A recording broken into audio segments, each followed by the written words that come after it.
মন খুশি তো পেট খুশি। পেট মন দুজনের খুশি করার মতন একটা রান্না নিয়ে হাজির হলাম। আসসালামু আলাইকুম, welcome back to my channel Claudia Noor. আমি মুসলিমা রহমান আছি আপনাদের সাথে। আজকে আমি আমার নিজস্ব স্টাইলে ফ্রাইড রাইস রান্না করে দেখাবো। আশা করি আমার রান্নাটা আজকে আপনাদের ভালো লাগবে। চলেন তাহলে রান্নাটা শুরু করা যাক।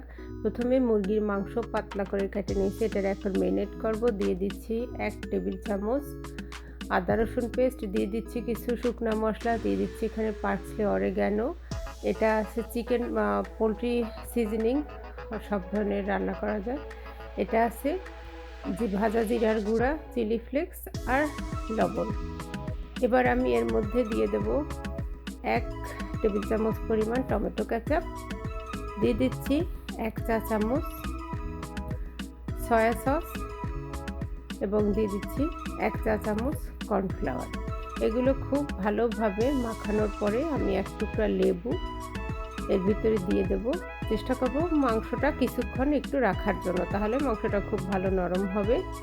এবার আমি একটা হাঁড়িতে একটু বাটার দিয়ে বাটারটা তার ভিতরে আমি দিয়ে দিলাম সেই ম্যারিনেট করা মাংসটা যখন একটু ভাজা ভাজা হবে, আমি একটু ঢেকে দেওয়ার পর পানি ছেড়ে দিচ্ছে, তখন আমি এর ভিতরে দিয়ে দেব বেশ কয়েকটা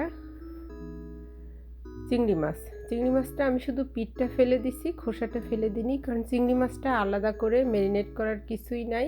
এই যে মশলা আছে তাতেই সুন্দর রান্না হয়ে যাবে। একটু ঢাকনা খুলে চিংড়ি মাছগুলো উল্টায় দিয়ে এটা রান্না করার জন্য খুব বেশি সময় লাগে না। এরকম অবস্থায় আসলেই রান্নাটা হয়ে গেল চিংড়ি মাছটাও। এবার আমি হাঁড়ি থেকে চিংড়ি মাছটা আলাদা একটা বাটি তুলে নেব এবং একই হাঁড়িতে একটু তেল দিয়ে আলাদাভাবে একটা ডিম, একটু লবণ আর গোলমরিচ দিয়ে ফেটায় রাখছিলাম, সেই ডিমটা আমি ভাজে এখান থেকে তুলে রাখবো। ফ্রাইড রাইসটা খুবই ঝটপট, এটা চেষ্টা করতেছি আমি আমার মতন করে রান্না করে দেখাতে, আমি যেভাবে ঝটপট করে করি। দিয়ে দিচ্ছি 1 কাপ কুচানো পেঁয়াজটা যখন একটু ভাজা হবে এরকম, তখন দিয়ে দিচ্ছি ছোট একটা আলু, এরকম কিউব করে কাটা। আলুটা 1-2 মিনিট ভাজার পরে যখন এরকম রং আসবে, তখন তার ভিতরে দিয়ে দেবো লবণ এবং আমি দিয়ে দেবো এখন 1 কাপ এরকম মিক্সড সবজি। এটা আমি দোকান থেকে কিনেই ফাঁকি ঝুঁকিভাবে দিয়ে দিলাম। দেখে বোঝা যাচ্ছে কি কি মশলার ভিতর কি কি সবজি ছিল। দিয়ে দিচ্ছি 1 চা চামচ করে জিরা গুঁড়া, ধনিয়া গুঁড়া, দিয়ে দিলাম খানিকটা ব্রোকলি। মোটামুটি যেটা থাকে সেটা সবটাই দেওয়া যায়। এরপরে আমি দিয়ে দিচ্ছি 1 কাপ পোলাওর চাল। এটা আমি খুব ভালোভাবে ধুয়ে পানি ঝরায় রেখে দিয়েছিলাম।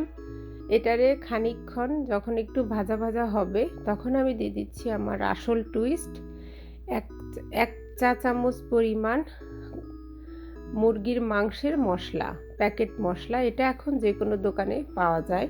এটা যখন আমি চেখে দেখেছি একটু লবণ লাগবে, দিয়ে দিলাম আমি আরেকটু লবণ। পানিটা যখন বলক উঠলো, তখন আমি এরকম কাঁচামরিচগুলো মুখটা একটু কাটে আমি এর ভিতরে দিয়ে দিলাম। দিয়ে একটু ঢেকে দেওয়ার পরে 7 মিনিট পরে ঢাকনা খুলে একটু নাড়ায় দিয়ে দেব আমি সেই ভাজে তুলে রাখা মুরগির মাংস আর চিংড়ি মাছ। এটার সঙ্গে খুব আলতোভাবে আমি একটু নাড়াই দেব, খুব বেশি সময় নিয়ে না, একটু আলতোভাবে নাড়াই দিয়ে আবার আমি 5 মিনিটের জন্য নিভু জলে ঢেকে দিয়েছিলাম। ঢাকনা খুলে এবার এর ভিতরে আমি দিয়ে দিচ্ছি সেই ভাজে রাখা ডিম। খানিকটা ডিম আমি রেখে দিলাম পরে গার্নিশ করার জন্য, এবং এটাও খুব আলতো করে মাখায় আমি 5 মিনিটের জন্য আবার ঢেকে দিয়েছিলাম একেবারে নিভু জলে। এবার আমার রান্নাটা হয়ে গেছে। কি বলেন তো, কত তাড়াতাড়ি, কত সহজভাবে একটা স্বাস্থ্যসম্মত রান্না হয়ে গেল, স্বাস্থ্যসম্মত খাবার, যেটা আপনি সেহরি, ইফতার 2 সময়ে খাওয়ার জন্য একেবারেই উপযোগী। কারণ এর ভিতরে আমার আছে প্রোটিন, আমার আছে কার্বস, আমার আছে সবজি, সবটাই আমার এর ভিতরে আছে, এবং খুব কম তেল কম মশলায় এটা রান্না করা।